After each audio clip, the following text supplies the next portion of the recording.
ऐसा ही भर्ती परीक्षा रद्द हो, या फिर ये जो नकल करके जो नकल गिरोह ने जो ये कारनामा किया है सिर्फ उन पर कार्रवाई हो।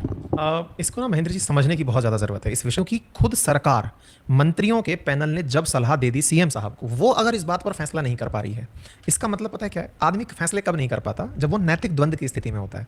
और यहाँ एथिकल डायलेमा किस बात का है कि न्याय भी देना है और उसे भी बचाना है जिसके साथ अन्याय ना हो जाए।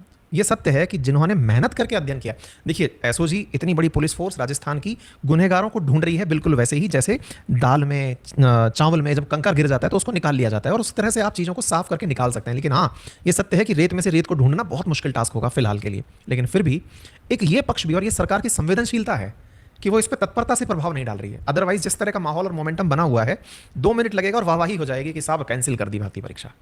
लेकिन नहीं, वो अभी तक इसी राह को तलाश रहे हैं कि इसका बेस्ट वे आउट क्या हो सकता है, कैसे उन छात्रों को जिन्होंने वाकई में मेहनत करके रैंक प्राप्त की है।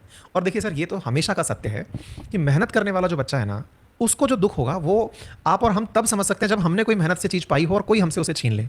आज एक पल के लिए उन छात्रों के साथ अपन अपने आप को रखते हैं, दोनों के साथ रखना है। मतलब इनजस्टिस ये भी होगा कि जो नकल करने वालों के चलते इस रैंक लिस्ट में नहीं आए, उनके साथ के लिए तो इस समय पूरा राजस्थान खड़ा हो गया है। हर कोई आदमी इस भर्ती परीक्षा में हुई धांधली के खिलाफ बोल रहा है। लेकिन विचारणीय तथ्य ये भी है कि जो व्यक्ति वाकई में मेहनत से सेलेक्ट हुआ है ना सर, उसका भी पक्ष किसी को सुनना चाहिए, और सुनना चाहिए। और सरकार के सामने एक ऐसा ऑप्शन, फिर एक बड़ा सवाल बनता है कैसे उनको बचाया जा सके, जो कैसे ये तय किया जाए कि ये व्यक्ति सत्य है या नहीं है। केवल परीक्षा से ही तो तय किया जा सकता है।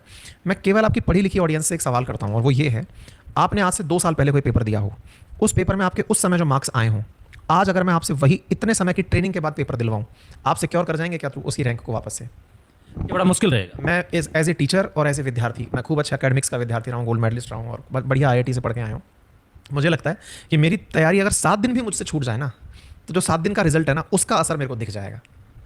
तो ऐसे में निश्चित ही मुझे, मतलब सरकार की पूरी संवेदनशीलता पर विश्वास है कि वो उन छात्रों के साथ किसी भी प्रकार का अन्याय तो नहीं होने देगी, और यही कारण है कि ये डिले अपने आप में दिखा रहा है।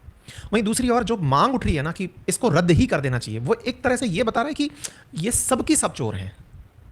तो मुझे तो मतलब पता नहीं क्यों अंदर से एक फेथ हमेशा अपने विद्यार्थी पे रहा है कि नहीं, हर व्यक्ति तो चोर नहीं हो सकता। मैं थोड़ा सा इस थॉट प्रोसेस का इससे सवाल के मैं जब सोच रहा था इसके बारे में एक वीडियो बनाने की, तो मैं ये समझ नहीं पा रहा था कि कई बच्चे ऐसे भी हैं जो बहुत यादव के भतीजे, जो विधायक रह रहे थे, उनके भतीजे भी गिरफ्तार हुए। मैंने उसकी कुंडली खंगाली उस बच्चे की कि क्या वो सच में पेपर लेके पास हुआ है। तो उसके बारे में जो मुझे पता लगा कि वो क्वाइट इंटेलिजेंट रहा है और उसने बीटेक किया गवर्नमेंट कॉलेज से, उसके बाद में तैयारी भी कर रहा था। लेकिन जब आसपास आपके पेपर बिक रहा हो तो, और आपको ये भी पता हो कि ये पेपर एक ही आदमी के पास नहीं है, वैकेंसियां आपके पास में 500 हैं, 700 हैं, 1000 हैं, और उनमें से आप 4-5 साल से लगातार तैयारी कर रहे हैं, सतत प्रक्रिया का हिस्सा है, आपने पैसा भी फूंक दिया, और प्रेशर ये भी है कि नौकरी भी चाहिए, उसी समय आपको पेपर भी मिल रहा हो, तो एक बच्चा कैसे बचे? क्या ये सरकार का फेलियर नहीं है? क्या सरकार की जवाबदेही नहीं बनती इन चीज़ों पर कि वो उस सिस्टम के साथ में खिलवाड़ होने ही ना दे? निश्चित ही आप इस जगह एकदम सही हैं। मतलब prevention is better than cure. ये